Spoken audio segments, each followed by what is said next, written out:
few housekeeping things. This is a webinar mode of presentation, which means you will see a few screens at the beginning, and then Sister Nuala Kenny and her slide deck as the session advances. You will not be able to raise a question by speaking it. At the bottom of your screen is a box that says Q&A. That's the box. If you type on it, it'll open up, and that is where you ask your questions. We have good time management for a very, I think, thoughtful and engaging question period at the end of this session. And in order to do that, it would be useful is if a question leaps into your mind as you're hearing this, ask it right away in that Q&A box. That way, we'll have a series of questions that we can really get started with as soon as the formal part of the presentation is concluded. What I'm asking you to do is don't wait till the end to ask the question that you think you want to ask. If the question service is, ask it. And then we'll deal with as many of these questions as we possibly can. So Q&A is the box to use for your questions. You can, if you put them in the chat box, I'll try and find them, but do ask your questions in the Q&A box, because that's the system we're hoping to use. And if in doubt in Zoom, one rule applies. If things get difficult, log out and come back in again, because often what happens is you jump the box from Zoom that says using your computer sound system, using your computer speaker. And sometimes you can jump that box without seeing it. And that's why people will sometimes run into difficulty with audio. With that in mind, we will now turn to the formal part of this afternoon's presentation, but welcome. Hello, my name is Father Daryl Winkler. I'm the pastor at St. Basil's Parish. We have long wanted to hold a series of presentations that would engage us as a parish community in looking to our future to see how the issues that affect us, we can have discussion and reflection on them. We intended to do this before the pandemic began last year as a series of lectures to celebrate our 60th anniversary. Nevertheless, the pandemic happened, and now we find ourselves holding these presentations on Zoom webinar. We've entitled this series Conversations for Our Times. Sorry, I went blank there for a moment, but I'd like to begin by making a statement of welcome and a land acknowledgement. We at St. Basil's Parish regard the love of God to be the foundation of all life and ministry. We believe in the ever-present love of God as witnessed through Christ and empowered by the Holy Spirit. We believe that each person is loved by God and is of sacred worth. Therefore, through God's grace, we welcome all persons to our parish community. We express God's hospitality by creating a safe, healing, accessible, and transforming place for all to enter. Further, in Ottawa, we acknowledge with gratitude and respect that we gather here on the unceded and unsurrendered territory of the Algonquin First Nation, whose presence here reaches back to time immemorial. We honor their long history of welcoming many nations to this beautiful territory, and we uphold and uplift the voice and the values of our host nation. To continue our webinar, I'd like to invite Elizabeth Elliott to introduce our speaker this afternoon. Hello, it's a privilege for me to introduce this afternoon's speaker, Sister Nuala Kenny, MD. Yes, you heard correctly. Sister Nuala Kenny is a Sister of Charity of Halifax and a medical doctor, a pediatrician. Sister Nuala made the decision to respond to her vocational call to join a religious order, even though she really wanted to be a doctor. And amazingly, she got to study medicine and became a doctor a healer. Sister Nuala can certainly be called a healer. She has devoted her life to healing both the body and the spirit. Sister Nuala is highly regarded for her work in bioethics, palliative care, and end-of-life care, as well as her tireless efforts on clergy sexual abuse. She's an officer of the Order of Canada, past president of the Canadian Pediatric Society and the Canadian Bioethics Society. She was an advisor to the Canadian Council of Catholic Bishops ad hoc committee on the protection of minors and is emeritus professor at Dalhousie University in Halifax.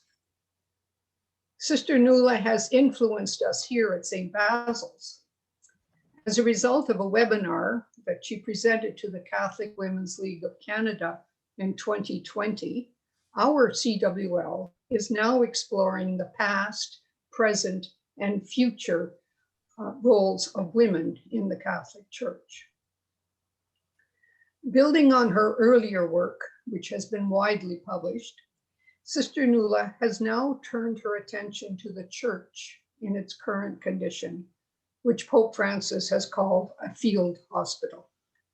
Much healing will be needed as we emerge from this pandemic. Sister Nuala, we are honored to have you with us this afternoon, and we're eager, all 217 of us participants are eager to hear your presentation. Welcome. Thank you very much. I'm honored, and I'm extraordinarily grateful for the wonderful participation, which has to be a result of a welcoming, hospitable way of dealing with things from Father Darrell and his associates. So thank you. So we're going to talk about healing in a wounded church and in a wounded world.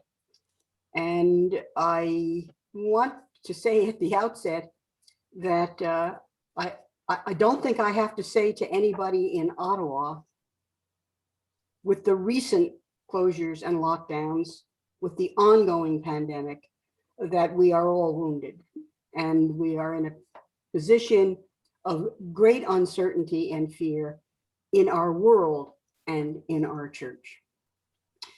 And as we discuss this today and reflect upon it, this is a slide I use often. And it's one of the two images about water overwhelming the apostles and Jesus. And this one I love, because this is the one where Jesus asks Peter to come out on the water. And it's important as we begin these reflections, and we're doing these, remember, in Eastertide. But what happens in this story is that Peter does run out when Jesus asks him to walk on the water. And as long as Peter looks at Jesus, he's walking on water. The minute he looks down and says, "Oh my, I'm walking on water," down he goes. A lesson as we go forward. Because in the other story, when they're on the boat and perishing and crying out to Jesus, "Lord, save us, we are perishing," he says to them, "Why are you afraid, you of little faith?" As we begin to look at our time, when it really does feel in church and world as if we're perishing, as if everything we have known is now being lost, let us remember that in this Eastertide, we can be totally affirmed by Jesus with us. So why would we be afraid? But let's look at wounds. Because what I want us to reflect on is how we have become the church in 2021. What is our long and recent past that put us in the situation that we heard in the introduction that I love from St. Francis, who says, the church right now is like a field hospital, trauma, death all around us. And our task is to heal the wounds. Well, the wounds that I am particularly aware of and have been concerned about have to do with the clergy sexual abuse crisis of children and youth. And in all of my work, and you're going to see as we work through the wounds that we have to deal with today, I'm exhorting you, pleading with you to constantly, as you look at the pain and suffering, and we need to do that, just as last week, Thomas had to put his hand into Jesus's pain. He had to enter into the pain in order to be able to believe. We need to enter into the pain around us. But we always need to look at Jesus as the model of how to respond. So I have a long history with the clergy sex abuse issue. And it was because of my particular ministry as a pediatrician that I was asked in 1988. So I need you to understand, this is as long. 1988, I was a member of the St. John's Archdiocesan Commission with the devastating clergy abuse stuff that had occurred there with clergy after the Mount Cashel Irish Christian Brothers institutional crisis.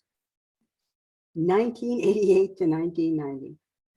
Then 1990 to 92, I was the rollover person with lessons from that amazing Archdiocesan Commission's lessons and research work for the CCCB, the Canadian Conference of Catholic Bishops, for their first ad hoc committee on child protection, which produced in 1992 a document called From Pain to Hope, the first document, national guidelines on clergy abuse in the world.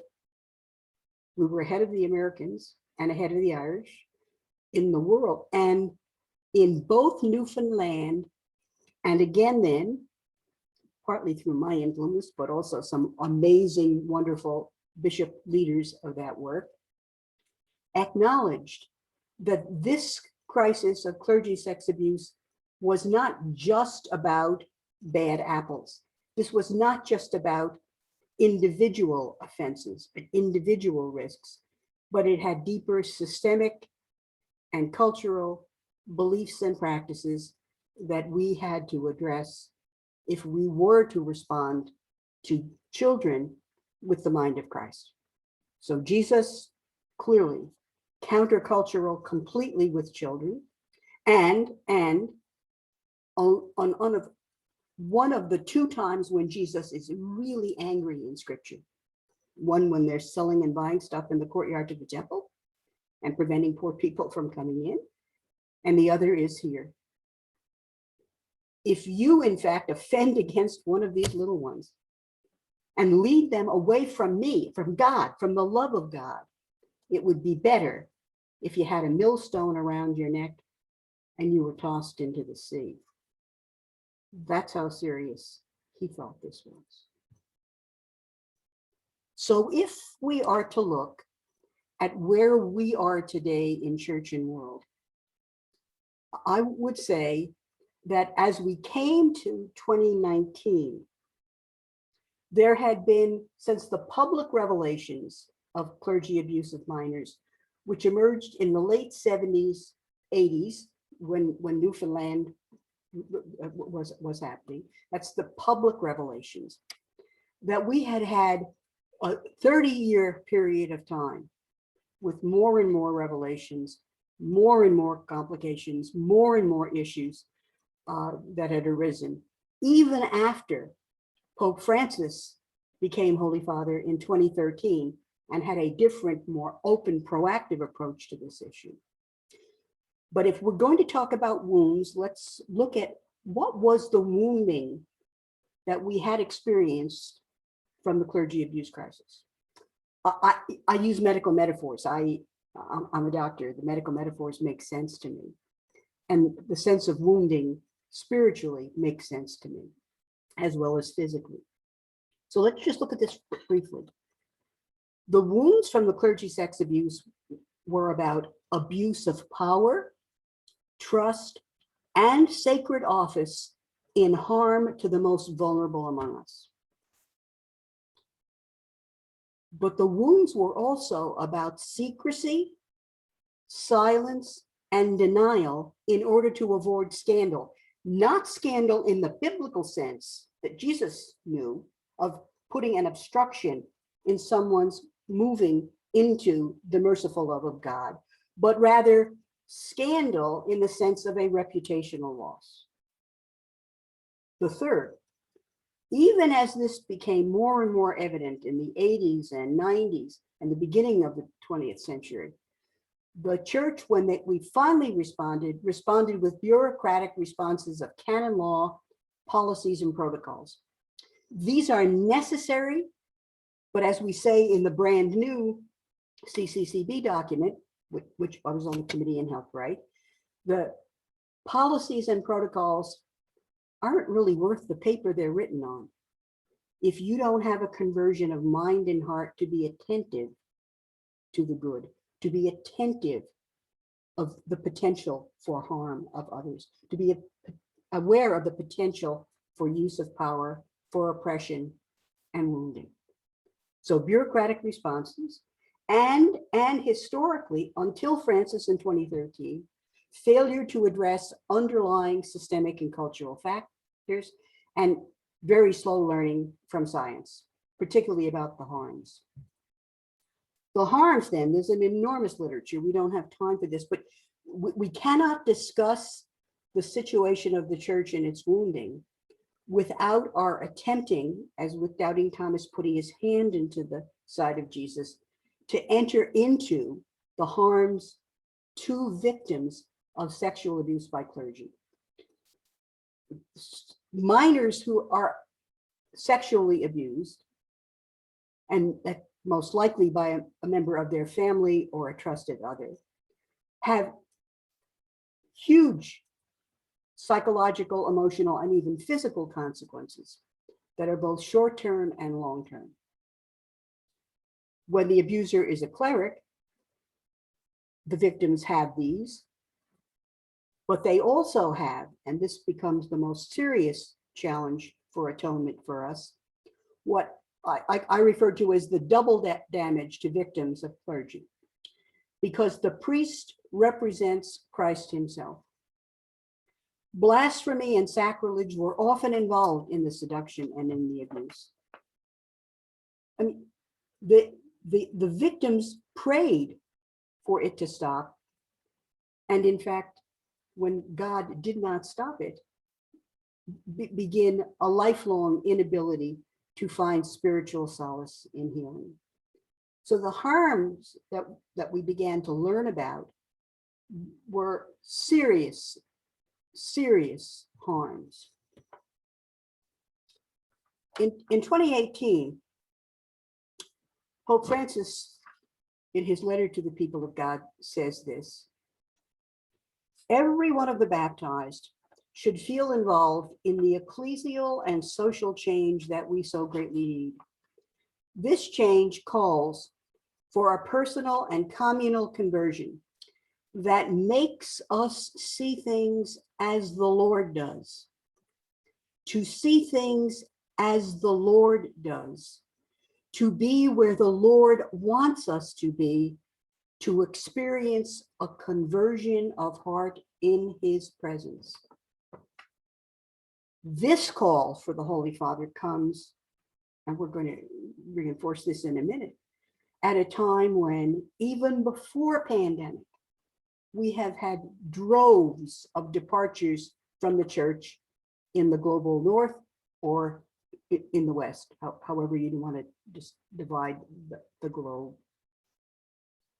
So as we, in fact, then take on the responsibility, each and every one of you, each and every one of us has to, in fact, not only feel free to be involved in this change, but assume it as a duty. because we need to atone individually and communally for these great harms that have happened and this great wounding that had occurred to the church as we entered pandemic. Atonement, and essentially it involves apology and repentance. Not just saying you're sorry, but repentance. So it requires conversion of minds and hearts, care for victims, and restorative justice. Restorative justice. They have lost something irretrievable. It does require policies and protocols. That's why parishes need to do this. But it also needs to address underlying issues, both theological beliefs and practices and practical organizational issues. So in my understanding, and in the new book that I'll share with you at the end about the pandemic experience, I posit the situation that we were in fact wounded as we came to pandemic in 2019, because even though Pope Francis had done a huge amount in attempting to deal with this issue, we saw in the end of 2018 and early 2019, the move to even bishops and cardinals being found guilty not only of cover-up, but of abuse themselves. So the issue had become bigger and deeper, and we were in fact deeply wounded. Then pandemic arrives. So I want us, and as I said, with those of you who are in the Ottawa area now, I don't have to talk to you about vulnerability. I mean, here you've just had in Ottawa, in the capital city, another lockdown because this particular virus, now set of viruses, is this constantly evolving danger, constantly finding new ways as we find ways to defend ourselves and increase our immune response for protection. The malevolent virus finds new ways to harm. It is in fact both a physical reality and a metaphor for evil in a larger sense. So as we entered the pandemic, my understanding medically is that we entered pandemic not from a position of strength, but weak and wounded. It was loss of trust from the clergy abuse crisis that was huge, but we had begun to experience unprecedented losses in the West. Parishes closing, dioceses in fact declaring bankruptcy because of the clergy abuse crisis and financial. A shift from a Eurocentric to a global church, which for those of us in the white privileged world of the European church are still grappling with. Loss of religious affiliation for the young, and an experience that even in our history, colonialism, racism, and white privilege have in fact been part not of the best of the church, but of the church in a position that is contradictory to the ways of Jesus. Now, we're all vulnerable because vulnerability is part of the moral condition. We are embodied and we're embedded in communities and the condition of the moral life. But this vulnerability becomes important because as all of these circumstances enter into pandemic, and now we have to deal with the losses in pandemic of spiritual support. Just think of this. For yourselves or for your loved ones, you will know that if you have a medical event, a heart attack, and you have that event when you were previously healthy and well, your likelihood of recovery is far greater than if you, in fact, have the heart attack after a long period of illness and debility and dependence and care.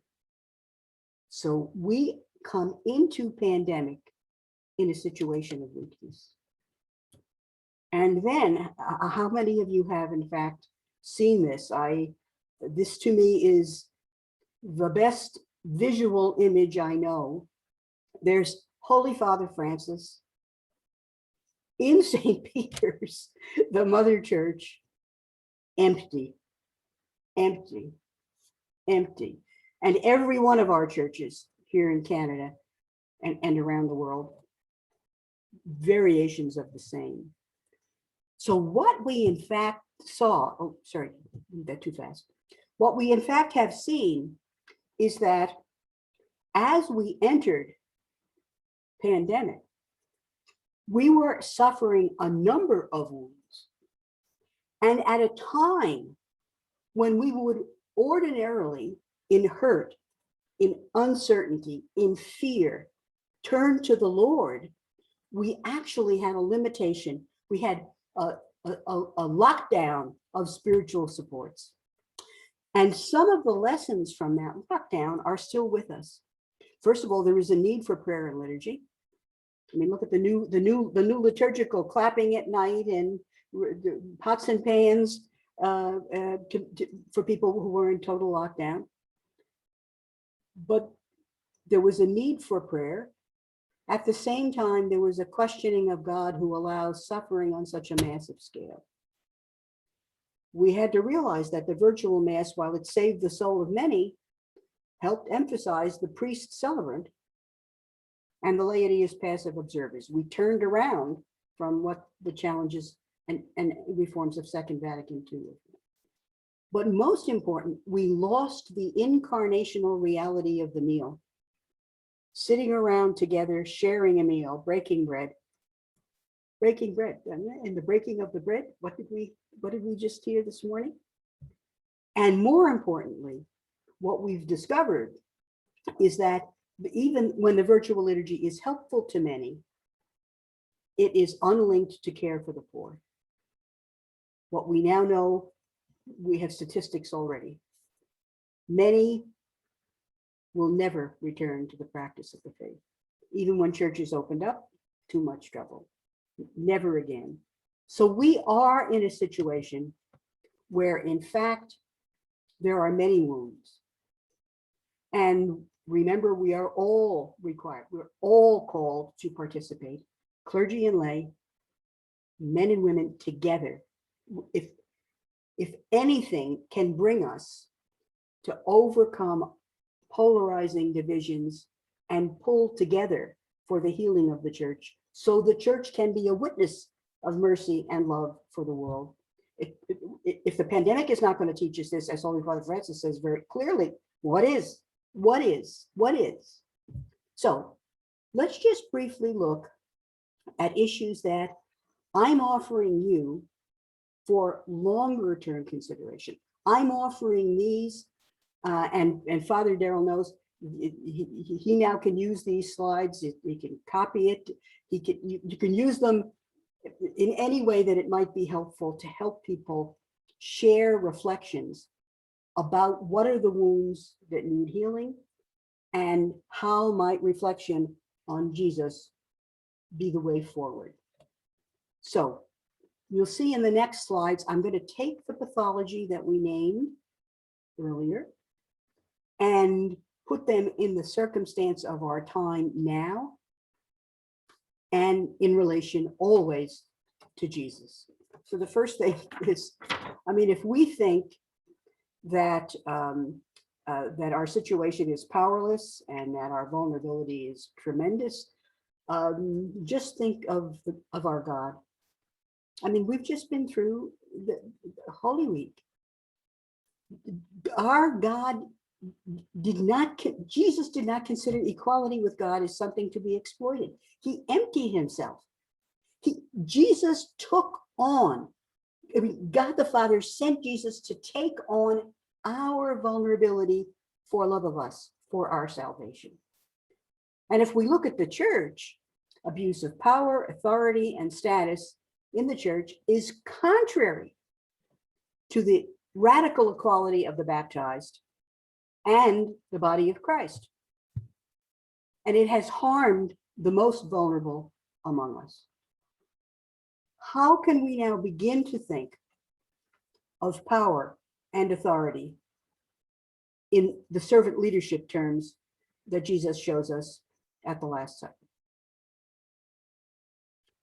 The pathology in the abuse crisis has shown us secrecy, denial, cover-up, shredding of documents, gag orders, the behavior that we have had in order to protect the image. I mean, God forbid anyone would think that not every priest was holy, when we know that not every priest is holy, not every one of the baptized is holy. The state of baptism is the foundational change that in fact brings us into holiness. But if we look at this, Jesus himself taught, nothing is covered up that will not be uncovered, and nothing secret that will not become known. Jesus was crucified in large part because he spoke the truth to power. He would not let secrecy and denial in the face of evil and rejection of Godhead stand. So secrecy, silence, denial, all of these have to be things that we in fact have to take into account very seriously. And I will say to you, in the new book that's coming out, we have ongoing denial that we'll look at the causes of it briefly. But this denial is not just among the clerics. I know many, many Roman Catholics who will say to me, what are you doing now, Sister Nuala? And what am I doing? Well, I'm giving a webinar. Don't tell me you're still talking about that clergy abuse crisis. Can't you please shut up?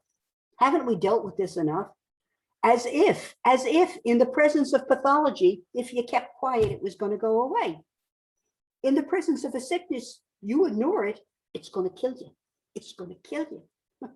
The human lessons here should abound. Now, we also have learned that the kind of moral theology that was operative in our church was judgmental, it was sin-centered, it was act-oriented and rule-focused. It had paid no attention to virtue or the formation of conscience. So I'm imagining almost all of you who are participating, please God, there are some younger, but most of you have hair like mine, if you have hair. And you remember getting ready for confession. I did 3 of these and 2 of those. But that's probably being one of these. What is that? Sin has to do with the destruction of a relationship between me and God, me and the person offended against, me and the community of the faithful. And conscience formation, the ability to reflect on a situation, not with what the rules say, but in light of the rules and scripture and Jesus and the signs of the time. We have a huge way to go with conscience formation and catechesis for adults in our church. In the clergy abuse crisis, one of the things that's become very, very evident, the abuse, sexual abuse of children and youth is not primarily a sexual act. It's primarily an abuse of power and conscience, but it occurs in the sexual realm. But part of the inability to speak of it, to bring it out into the light, to in fact reject the secrecy, is because in our church, certainly I grew up with Irish Catholic immigrant parents. I can still remember the anguish when my father told my mother he had to talk to me about sex. You didn't talk about sex. You know, not for head. It was, or if you talked about it, it was something dirty and secret. So clearly, when victims are being offended against this way, they think that it's even a variation of victim or rape shaming, right? I must be responsible. I made father do this. So that we, at this stage, really need to think of a whole new way of understanding Christian anthropology, our sexual theology, and sexual morality. Because not only do we have new circumstances in our times, but we have learned a lot from science. The issue that we want to bring is the constant church teaching that each and every individual, regardless of their physical, emotional, sexual, cognitive state, is in fact a child of God. And human dignity, in fact, is manifested and due to each of them.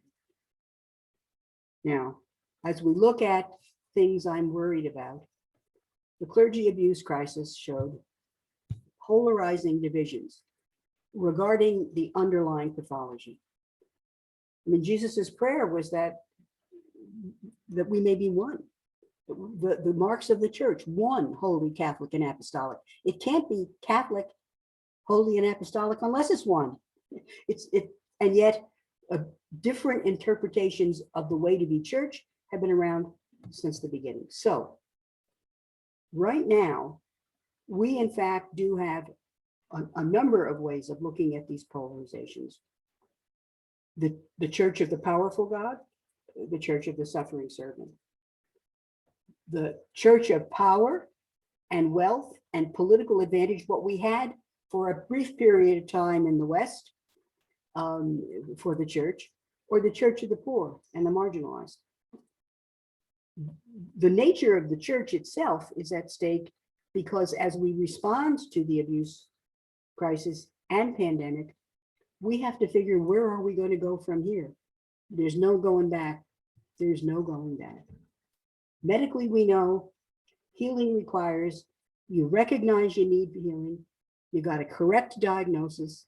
You've got an effective and available prescription. You have a cooperative patient, and you have a supportive environment. As we look at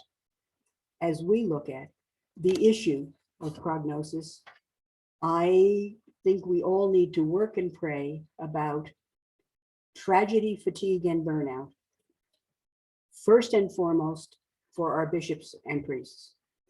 I've worked since 2012, when my first book came out on this issue, in clergy seminars, priest study days with many, many bishops and priests. For the ones who would invite me and ones who I've come to know and love, good men, they are totally traumatized by the abuse crisis and how it has changed the perception of the priest. Now you add all of the tragedy, fatigue, and burnout from trying to still be parish priest in pandemic. They're so tired, they're so scared. And a little aside, worth a whole chapter in my new book, they're men. They don't talk about how difficult things are for them. They don't talk about their feelings and their hurt. And if we keep them up on a pedestal and don't help them with that, then in fact, we are not functioning as priest and people together. So there is still tragedy. There's still ongoing silence and denial, including among many lay people. We do have new challenges from science. So what we really have to do is to refound. It's the work of Father Jerry Arbuckle, a sociologist from Australia, a good friend of mine. He talks about a refounding of the church, because we have now the opportunity in the destruction of pandemic to refound the community. And I love Francis's community of missionary disciples of Christ, but it's the community of disciples, all of us together. And we absolutely have to rekindle resurrection hope. This is a call to the prophetic. This is a call for us to stand up in our time, assess how far we've gone from what God has called us to be, and then use our prophetic imagination to see how could this be a lesson for moving forward. And Holy Father gives us, as I'm coming to a close, this beautiful analysis of obstacles to the prophetic. Narcissism, which makes you look at yourself constantly in a mirror. Discouragement, which leads to complaining and pessimism, to thinking everything, and pessimism, to thinking everything is dark and bleak. Francis says these three attitudes close the door to the Holy Spirit. So how can we combat those and support each other in accepting our prophetic role? Well, one of the things has to be about dialogue, a new way of communicating together in our church. And again, this notion, if you haven't explored it, of synodality, which is a communication together. This is Pope Francis's dream, that in fact we will walk together, journey together.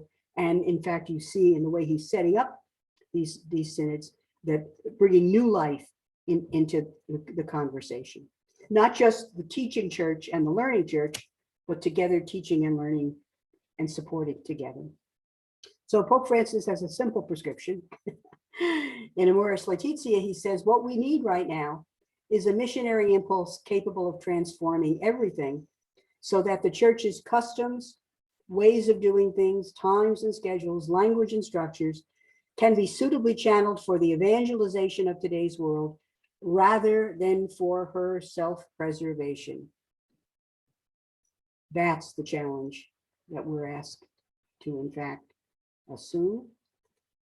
And our prognosis for whether or not healing will occur will be if we can accept some challenges from the secular culture that we found ourselves in, from people who have become perfectly comfortable with having no faith of any kind in their lives, totally satisfied with the material here and there.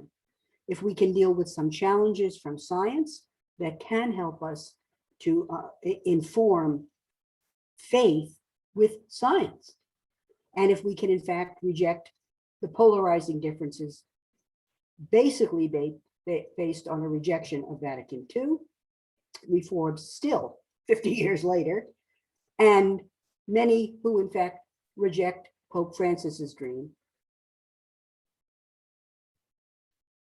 For your prayerful reflection, then, that this is the kind of thing, I mean, you should now by now have lots of thoughts if I've provoked you as I wish, and the idea was to provoke you. If you can't sleep tonight because of this talk, I will have done my job. What do you think are the greatest challenges to healing and renewal? Are you willing to accept the prophetic challenges? And then, because this is a whole parish community, what resources do you need? And then I'm just going to offer, this is the new book. I thought I might have, I actually thought, said to Father Darrell, this may be the first place I could wave to you a real copy. They're on their way from the warehouse, from Novellis's warehouse, but I don't have one yet. So this book attempts to take everything I've done here, parse it out in a little more detail, but structure it always around our discussion, our ability to enter into the conversation and to encourage and support each other in resurrection hope. Thank you. Well, thank you, Sister Nuala. If you had clapping in the background, I was typing frantically the questions that are pouring in, and we'll get to them as quickly as we possibly can. Can you give specific parish activities that can be introduced or re-emphasized after the pandemic that might reduce or expose sexual abuse while protecting good priests, pastors, and clergy from being branded with it? So let's frame that question as, so when we can get back together again, what are some of the specific things that a parish might do? You want me to answer now? Yes, please. Yeah, okay. Well, I showed a whole bunch of them. Policies and protocols, education in the parish. Education is to the nature of sexual abuse, education into the role of silence and denial, and people who, I mean, all of those, their point form in what we've just done because of the nature of this conversation. But many of those things you will be doing in your parish, or you should be doing even better in your parish. Dioceses, all dioceses have to make available information and a place to name allegations safely so that it will be dealt with. All of these are the policies and protocols and canons that are in the new CCCP guidelines. They are, I can tell you, Kevin, that what we now know, I think pretty authoritatively, that in terms of policies and protocols and safeguarding environments, the Canadian Church, nationally, in dioceses and in most parishes, probably has as many rules and regulations and screening and educational programs as any organization in the world right now. It's, remember, that the underlying issue is always how do we get people to a position to understand the importance of that and to understand the need. So all of those are important. But the biggest, the next biggest one is what I just ended with. It's about dialogue. It's about new ways of everyone assuming responsibility for the church. Priest and people together. There's a beautiful quote, and I use it in the new book. Again, I used it in a previous one. It's I forget the document. I think it's Caritas Est. But the document says that the relationship, it was following Vatican II, the relationship between priest and people. So there are specific roles that different people have in the church. But the nature of the relationship between priest and people is essentially mutual need. Don't you love that? Don't you love that? So there are, in fact, dialogue. And I would say, Kevin, my sense is no two parishes are the same. That's where the principle is we need dialogue. The principle is we need to do this journey together. The principle is we need to have really good education and adult catechesis. If pandemic has shown anything, it's the abysmal state of the catechetical understanding of most adult Catholics. I'm going to put two questions together for you because they do connect. First one is, could you comment on the Pope's recent statement on same-sex marriage in light of your analysis of the need for revision in both sexual theology and morality? And the second piece connected to that is how, I'm sorry, here it is. How do you maintain positive energy to work towards change in the church, given the often anemic response to protecting children, the treatment of women, and especially the treatment of LGBTQ people? I trust in the Lord. And whenever I mean, look, I've been at this since 1988. Now, my involvement early on was intense. I assumed that in the Newfoundland document and in the CCCB 1992 document, we told them what the church had to pay attention to. I just assumed you told them and then they deal with it. But we were telling them to deal with systemic and cultural issues when they were in the culture. It became difficult. It was actually a disaster for me. It was the arrest of now defrocked Bishop Raymond Lahey from our neighboring diocese of Antigonish. That happened in 2011, my friends. And I had this big distinguished career in pediatrics. I'd gone off to do that. When that news came up, and he was a priest in Newfoundland. Now, he had never directly offended, but he goes, now we know he used pornography. And that, or he was also grappling with issues of homosexuality. But when I heard that arrest, I thought I was going to vomit. I thought all of the lessons that we had learned from Newfoundland and my attempt to commit to heal, I kind of hadn't stuck with it. So I'm back at it. 76. Could I do a lot of other things in retirement? Could I do it? No, because I cannot not speak of this issue at this stage. I cannot not speak of this. And what I want is for more of us to be open about it. So that's the second question. Go back to the sexual one. Okay, you can't see this. Okay, but and the book that's behind me is a major text called The Sexual Person. It's quoted in the new document by two renowned Catholic married laymen, Salzman and Lawler. The issue of the same-sex blessing thing is exceeding sad in many ways, because what it manifests is that we haven't kept up with understandings of sex and gender in our time. But it also manifests that in the world right now, it desperately needs the message that human sexuality is for love and for support. It is not just for procreation or primarily for procreation, but it's not also this objective sexist play, sexist therapy, objectification of the sexual object. We desperately need a theology, a renewed theology of sexuality in our time. But we also need to understand that homosexuality, as an example, and issues of gender is different from sex. I'm a pediatrician.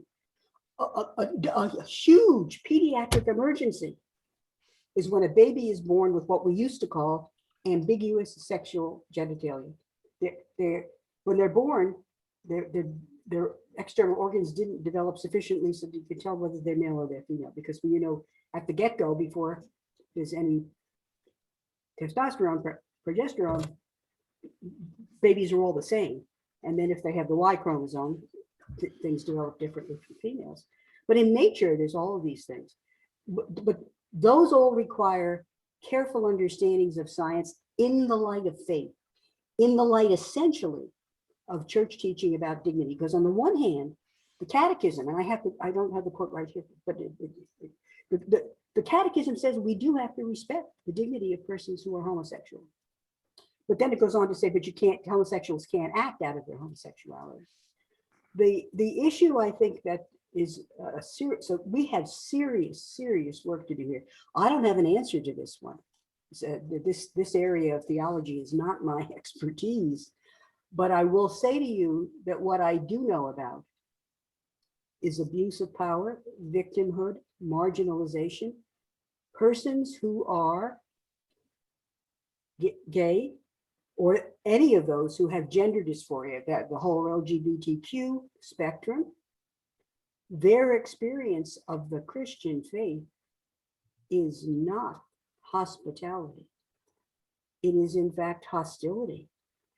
And the issue here, I mean, Pope Francis made some gains in that famous comment. He's not, who am I to judge? Because he's not judging an individual in their acts. It's a variation of I hate the sin, but not the sinner. But in this day and age, with marginalization and rejection and hostility to so many groups being out there, surely the Church of Jesus Christ ought to be manifesting a different way of responding to those who are particular victims in our time. That's a very, very tough question. And I'll just say, this is one where it's not just all of you good folks in St. Basil's and elsewhere in parishes. This is where we have a desperate need for good theology. And some of you may know, I'm sure Father Darrell knows this for sure, that one of our problems right now is that theology is in fact, has lost its position in academia, in academic life. Theology, I mean, everything is science, everything is technology, everything is entrepreneurial and for profit. Theology is, no one's choosing to do theology. But then I ask, if you had your life to do over again, would you choose to do sexual theology in the Catholic tradition? Look what's happened to people who tried to do that. So we have a desperate need for excellent faith-filled theology that can also understand science. So these are issues where we do need magisterial teaching, we do need science, but we need outstanding theology to assist us. But in the church, we can pave the way by respectful, attentive, inclusive ways of thinking and acting. Thank you. This takes me to a whole cluster of questions, which I'll just kind of give a pinpoint to the issues and then end with the formal question. There's a lot of questions that relate to what then does a parish community do when it meets resistance, clerical resistance?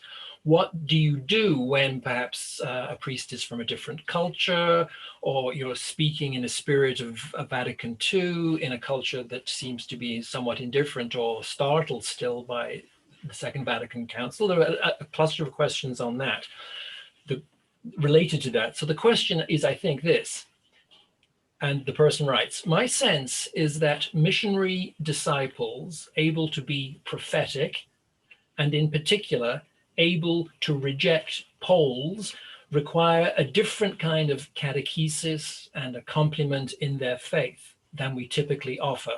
And this is the question.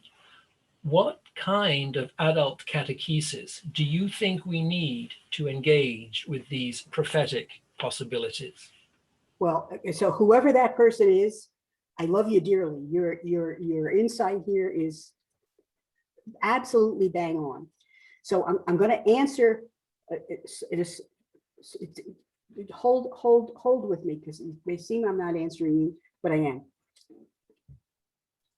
We just saw announced in the last 48 hours. It's just something that I've written. I'm trying to do a web page blog thing to promote the new book, so I'm trying to keep up with things. Cardinal Mark Ouellette, some of you may know Cardinal Ouellette, former Cardinal Archbishop of in Quebec. He has been for the last 10 years the head of the Congregation for Bishops in Rome.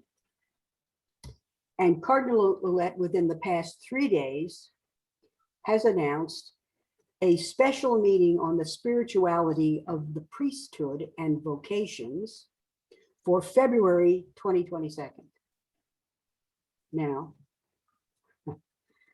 he announced this. I met him once or twice. He's not someone I know personally, but he announced this, and you get the title. It's about a new theology of priesthood and vocation. So he has a little sideline. It's all vocations in the church. And then he says, it'll be according to the principles of synodality. But the only people who are invited are bishops. The outline for the meeting is being created by bishops. As far as we know at the moment, there are no lay people involved in creating the agenda. I don't know if there's any women involved in creating the agenda. So one of the things this brings us to is there have been some magnificent works, not always well known, on the new ways to bring the formation of priests in the seminary and the formation of adult literate Catholics together. Because if they don't learn together, how can the mutual need be obvious? How can you even understand? I mean, the old teaching of it's text. There's a teaching church, and that's the bishops and the priests, and there's a learning church. Well, I hate to tell you this, but I would be happy to be in the room with a whole bunch of bishops and priests I know. And if we asked a question, who would know more about some of these issues?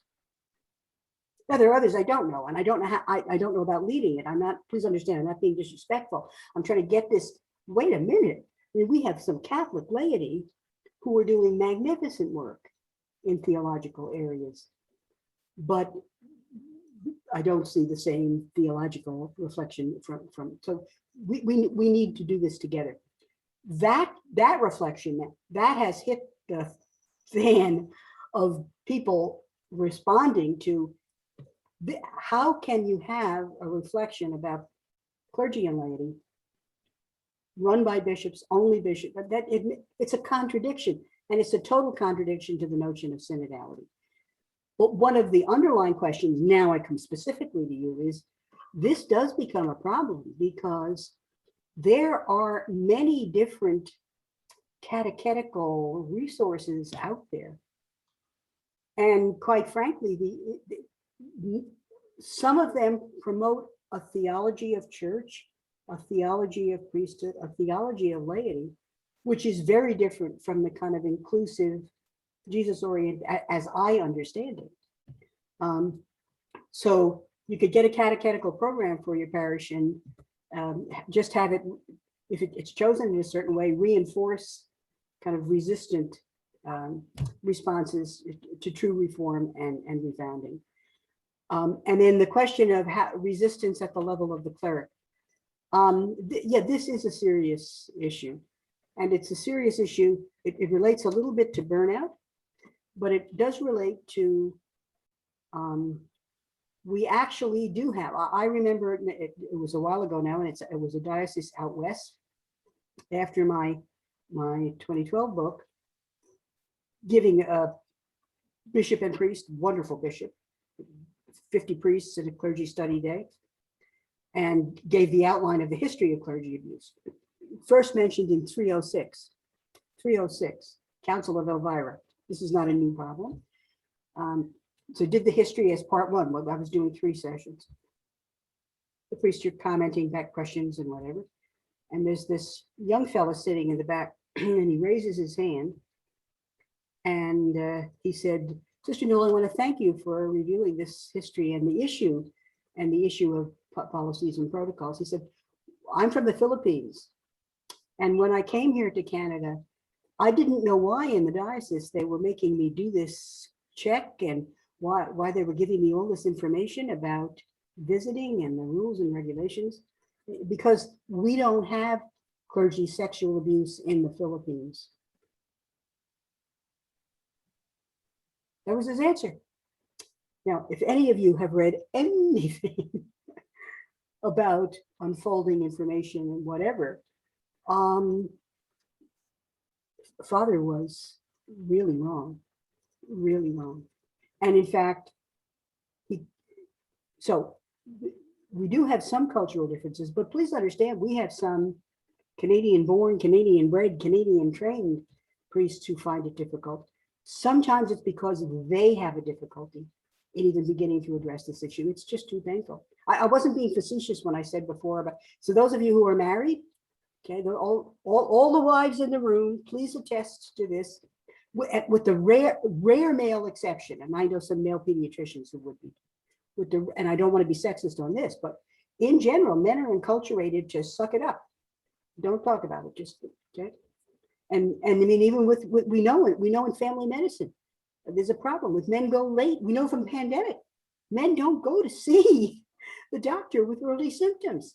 Their wife has to say, you're going now, or wait a minute, Charlie, get back here. What did you just say? We can't go to bed with you having said that and are not talking about it. So when you then have special status and all these expectations on priests, so while some priests and bishops can get me frustrated, I have all younger brothers. So I'm used to younger brothers bossing them around. But I also have the most enormous sympathy for our clergy.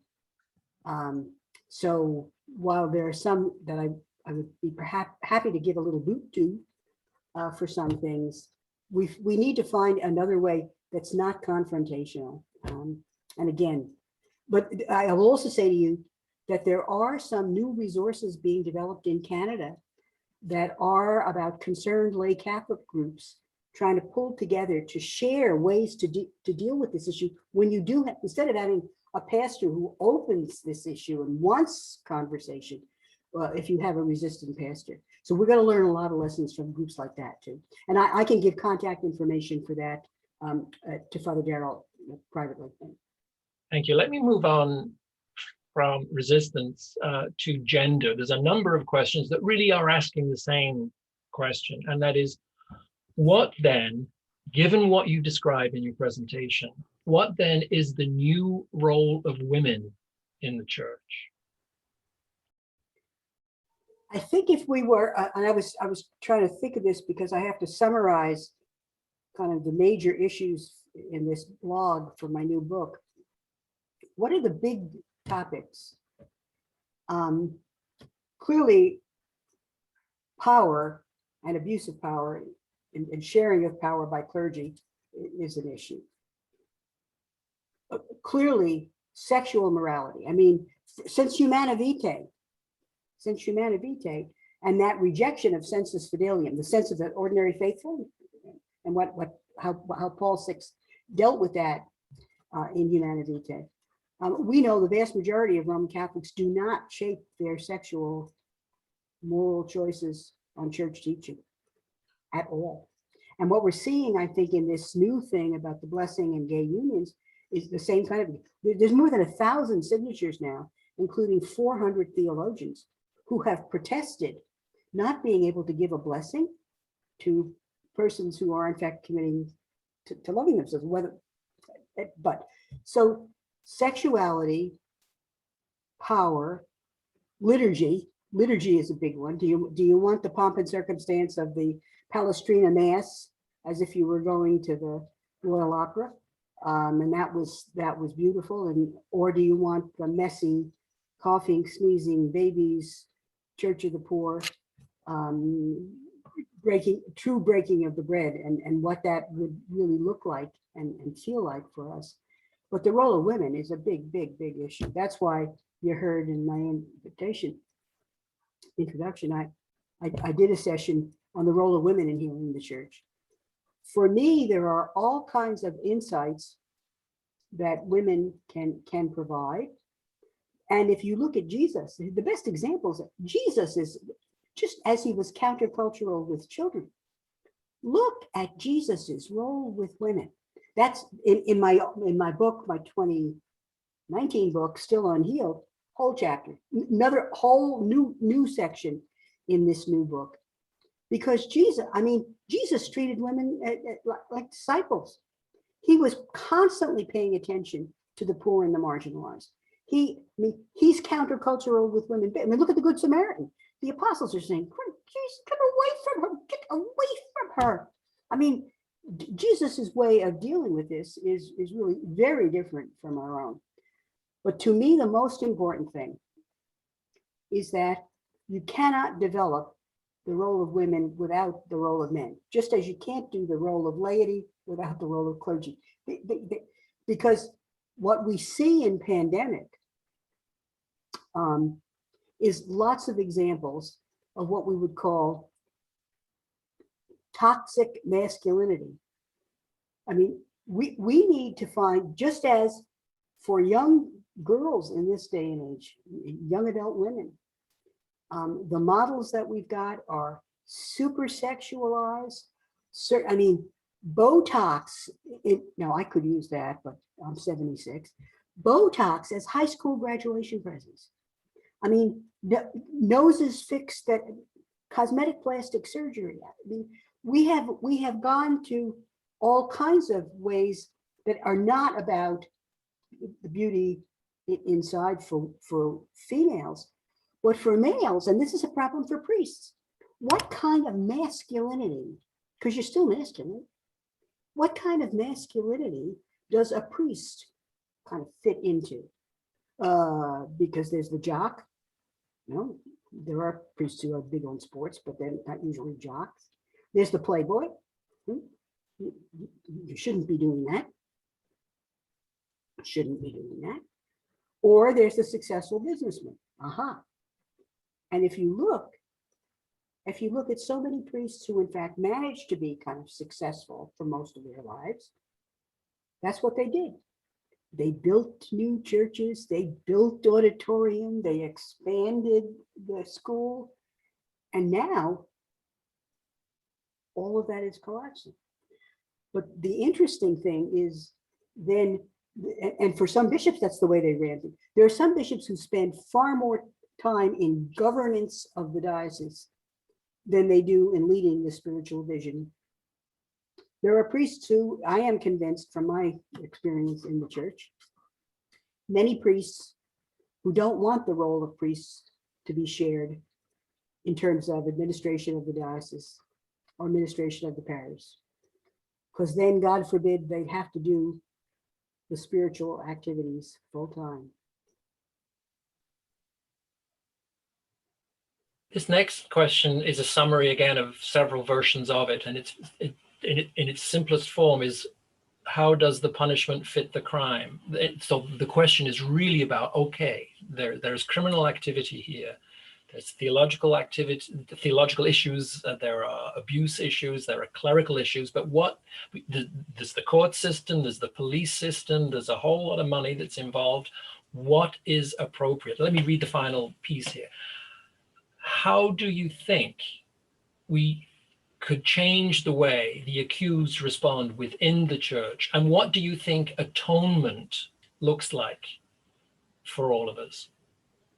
Well, I did have one slide on atonement that had some of the factors. Punishment fits the crime. That's I recognize that's Mikado, right? I recognize it's a very, very insightful way to put the question, because there are some things that we don't want to do. So this is way too complex for, we're almost at the end of our time, but let me see if I can, from my deepest concerns, I would say this. First, there are some who in fact have dedicated their lives in the name of transparency and responsibility, two of the principles that the CCCB developed in our document that was used then by Francis and the Son. Responsibility, accountability, and transparency in dealing with these issues. For whom transparency is every allegation of every kind of abuse, whether the perpetrator was dead or alive, no matter how long ago, had to be published. They're on that's vengeance, that's not transparency. And yet you have some folk, that's the way their kind of anger has focused. You do have class action suits. We've got one in my own diocese right now. I mean, and class action suits, if you know them, I know them from medicine, they can be good things, but they can also be people, when you look at the ad, if you ever worked in the asbestos industry anywhere in Canada in any way, shape or form, please contact law firm. Clearly, this fails to recognize that while the harms done to victims can be similar, the nature of the offense, from rape to a hug or other unwanted physical touching, there's a range, and a single offense or an offense in someone who was intoxicated. So this issue is complicated by clearly recognition that there was profound harm done to victims is essential. And part of what, I mean, even in confession, that's why we had the people's misuse of confession here in the days when the morality was that sin-centered, act-oriented. We know we have men who went in and confessed what they did, and they were given absolution. You do not have forgiveness of your sins until you make amendment. That's the confessional theology, right? Father, whistle to me if I just said that incorrectly, Father, but I've read it again and again. And so what happened here, this is like a cheap grace, and people, that's how people thought of us, that you could do it and then go out and you're clean as a whistle, do it again, do it again. You have to have a firm purpose of amendment. So there's a whole bunch of issues there that I think we do have to address, because at the same time, the issue of an allegation, it's clear that now every diocese should have a place to safely report. And the way in which we respond to that, that's been developed and parceled out beautifully in the new CCCB guidelines and elsewhere, some of the Roman documents as well. Always respect the victim. But in actual fact, there's also the need for natural justice for the priest who's named. I mean, I know circumstances across the country where priests have been alleged. One victim alleges something, but he has to be removed from ministry till it's sorted out. And now with pandemic and things closed, and some of these things, they've just fallen into 2.5 years later. He's still not able to work in a parish. And there's still only the one victim who ever said anything. So what we do know is that abuse begets abuse. And the danger is that in our response, we don't want to be abusive that way. We want to be just, we want to atone, but this is a very difficult thing for us to forgive. And the forgiveness is not blanket. It does require atonement. But I think we all have to work at that. Well, you've cued that we're edging toward the end of your question time here, but there are two questions I'd like to end with. The next one is the shortest question that came through. The next one is slightly more complex, but not complex, more detailed. They're both complex questions, so be warned. It's a simple question in its complexity. So, do you think we are headed for a schism? There are many who in fact think I'm an American by birth. I'm a Canadian by adoption. When I joined the Sisters of Charity, I came from the United States. There are many, including me. I believe we already have a schism in the United States of America. I was totally, absolutely appalled, am appalled by the way the US bishops supported Donald Trump as the pro-life candidate. My good Irish Nana, I can hear her saying, "Glory be to God, darling, what does he think?" But we have now we've got opposing the Equality Act and Anti-Discrimination Act. What is this? But I believe that what has happened, my poor Irish parents, immigrants separately in the 1930s, coming from two different places in Ireland, when they went past the Statue of Liberty, they knew what that statue said. It said, "Bring me your poor, bring me your oppressed."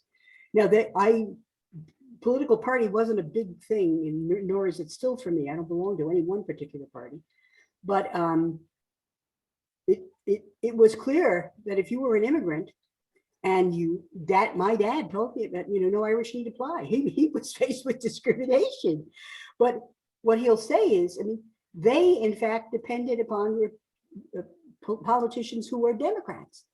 Because at that time, the Democratic Party was the party of the poor. It was the Republican Party has always been the party of the privileged, the party of the Protestant establishment. So we've turned all kinds of things around because of some of these moral issues. So the answer to the question is, de facto in the United States, I think there is a schism. And it's going to be interesting to see how the US bishops deal with President Joe Biden, whom I love. But I will say that if you look worldwide, you'll see in Vigano and Burke and others who have publicly criticized Francis in such a way that, it's been horrific to think of the things that these leaders in the church. So if you're one of those people who are, I don't like liberal conservative titles, but a more orthodox rather than pastoral person, the one thing you don't do is you don't criticize the Holy Father. But they don't like this Holy Father, so they criticize him all they want. And so we actually have an answer to the short question, long answer. When I talk about polarizing divisions, they are kind of as close to a formal schism, but our world has such plurality of beliefs. I don't know, though some people say that one of the possibilities for us coming out of pandemic is we in fact face the fact that this is as big a challenge for the unity of the church as the Reformation. Well, then let's go to the final question. And I asked permission, there's a bit of disclosure in this question. So I did ask the questioner if just for final clarity that I could read it. And she said, yes. There's a preamble and then there's a question. I am an abuse survivor. I can relate to your experience of many clergy and lay people not wanting to bring up this abuse crisis. So many think that if they ignore it, it will eventually go away. And as you so wisely say, Sister Kenney, if we don't talk about it, it will kill us. My experience is, particularly with male clergy, is that they are like an ostrich. They put their head in the sand because they have no idea how to deal with it. Our own bishop here, and she mentions what diocese, is extremely uncomfortable with addressing the abuse and helping victims. Talking about abuse makes people uncomfortable, even among my own friends, and brings up inner emotions that people don't know how to cope with. And here's the question. So my question for you, Sister Kenney, is where do we begin to address this problem of people not knowing how to cope with uncomfortable emotions? The answer is, the statement of answer is easy. the practice of the answer is the challenge that we've got right now. So first, my heart goes out to the person who is the victim. I continue my commitment to this work because of my incredible sadness that that in the church persons could have been so harmed, and I've directly been involved with victims. But I think what I would say is, okay, an idea popped in my head. I hope many of you remember the old Christopher movement line. It is better to light one candle than to curse the darkness. Some of you may know. You begin by beginning. You begin by having, and please God, the woman who just shared her story briefly, please God, you do have some around you. You have a place to go. You have that, even with whatever the activity is that Sir Basil is doing. I don't know if that can help, if there are people there. What we've got to do is the longest journey begins with a single step. These sounds like stupid aphorisms, but they're not. They all say, as we begin to share,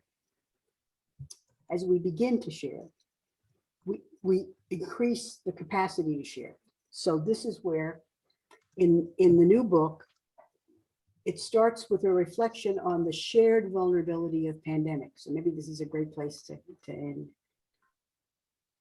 Because in this pandemic, people of power and privilege, especially in the wealthy nations of the world, felt they were invulnerable.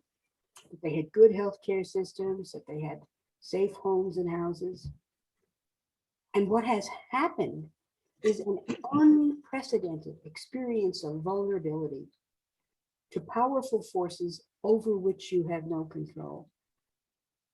It is my belief that that experience ought to put each and every one of us in a different space, not to say to any victim, I cannot say to you, my dear whoever just wrote that story, I know what you're talking about. I don't. I never was sexually abused. But I can say, I am here with you, and I have some sense of how awful it must have been to be in a position where you're being harmed by powerful forces over which you have no control. This vulnerability, and Francis says he's got 2 or 3 beautiful quotes about this. This awareness of vulnerability should be the biggest impetus for us in going forward to deal with these issues. Because if we've learned anything here, anything at all, it's that we are all vulnerable. Thank you, Sister Kenney, for your generous and thoughtful answers. And I thank everybody who asked a question for their sensitive and thoughtful questions. And we tried to get as many as we could. I now invite my colleague, Narita Fleming. Good afternoon. And Sister Nuala Kenny, I have been granted the privilege of giving the thank you. It's a big thank you. On behalf of Father Darrell Winkler, our pastor here at St. Basil's, the Mission and Social Justice Committee, and St. Basil's community. It is my privilege and my great privilege to say thank you for being our distinguished speaker here this afternoon for In Conversations for Our Times. You have shared so much of your life's work with us, and moving forward now to a post-pandemic church, Prophetic Possibilities. With your background in confronting clerical abuse of children in the Catholic Church, you describe the church as entering the current pandemic in a vulnerable, broken condition, itself in need of healing. So going forward, what will we take away from your sharing? What is it you have left with us that will travel into the depths of our souls and remain there, what will call us to work, to commit, to move from apathy to action. Before we can heal, we have to break the silence.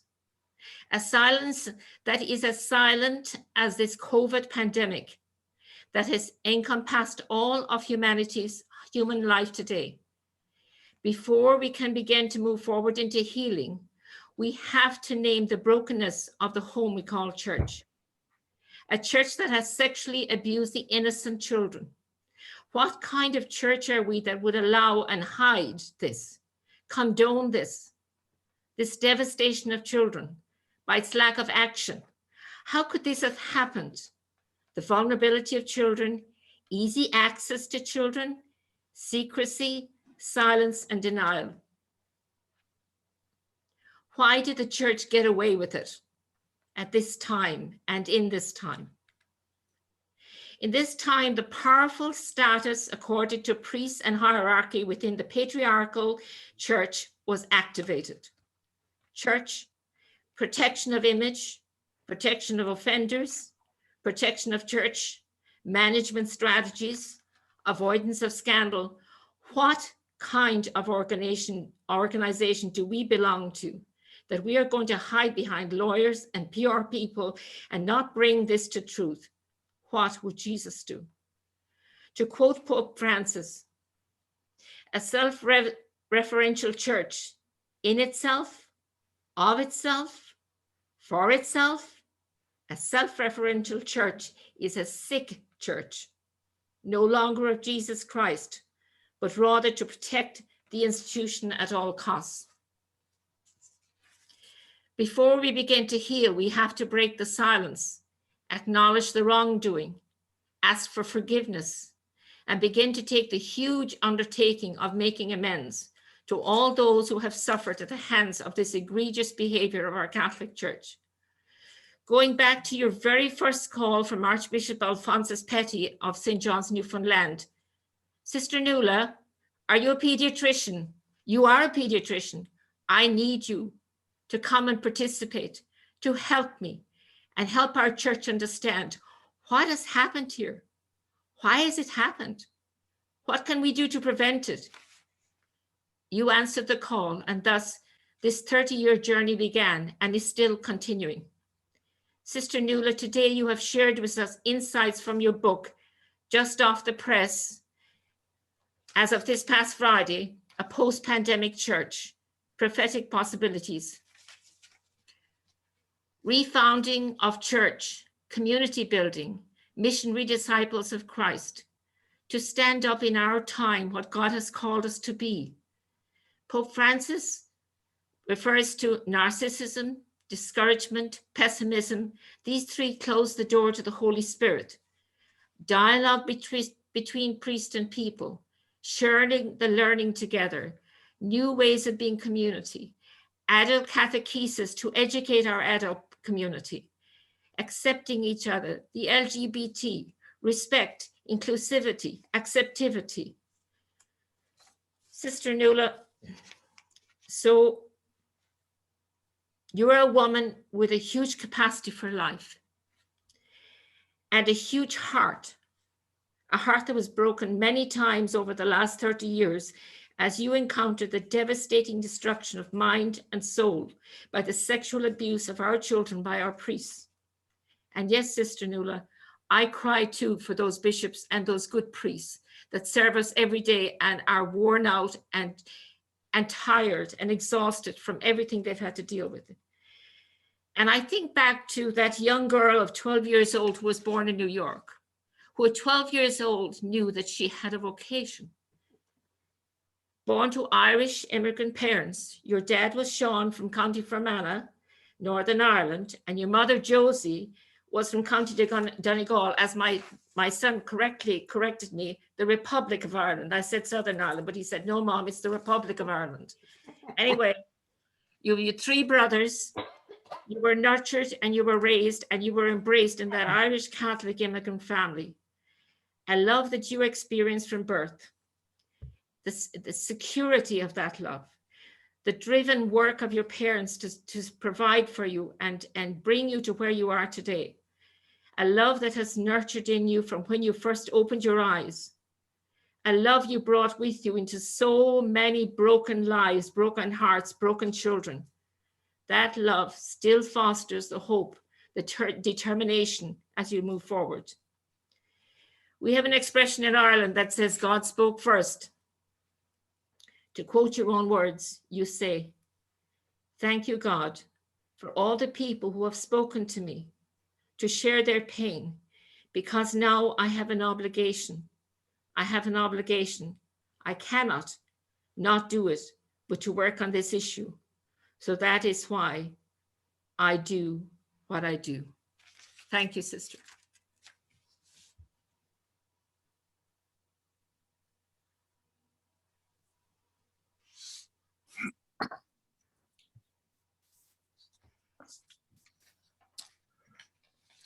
Thank you, Narita, for that. And thank you, Sister Nuala, for coming and presenting us with this very important discussion that we had this afternoon. I wish that I had with me at this moment what we would like to offer you in Thanksgiving. It's a medicine bundle, what we have, which is comes from many First Nations healers and elders. And we're giving you this. I wish I had it with me so I could show it to you. But in it, we believe that in this bundle, there is spiritual strength, that there is a power and a motivation to continue your work in healing the church. So we call it a medicine bundle, that it may not only help you in the present, but to allow you to continue to speak out, to continue to work for the church and for its healing, which is so desperately needed. We all know that. And I think I would also say, incidentally, our next speaker, our next presenter, which will follow nicely after Sister Nuala, is Cardinal Michael Cherney. He'll be speaking during the end of May, and his topic will be dialogue and synodality. And you know that he works closely with the Pope and has worked with refugees and many other functions and ministries at the Vatican, and he has accepted to be our next presenter. So that'll take place at the end of May. Details are still being worked out. And I think that's all I have to say at the moment. Is there anything else that the panelists would like to say before we end our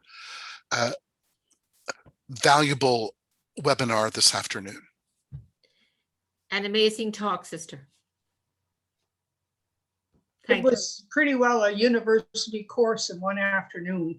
I'm really anxious to get the book, and I'm glad we've recorded your conversation because there's so many little details in there. We're looking forward to studying it in detail. Thank you so much for a great afternoon. Father Darrell told me the folks at St. Basil's are real smart. They are. Good to know. Thank you immensely. Thank you. Thank you, everyone. This wraps up our webinar for this afternoon. Please keep attentive to the information we'll have for our next webinar, which will be coming up at the end of May. We are a parish in Ottawa, Ontario. Someone just asked, what city are we in? We're St. Basil's Parish in Ottawa. And I don't know if there's anything else. I notice one of our participants has their hand up. I don't know if that's just saying hello, goodbye, or whatever. Anyway, Sister Nuala, thank you so much. Thanks a million for being with us and sharing with us these important insights. God bless you. And your whole community, the Sisters of Charity of Halifax. Good.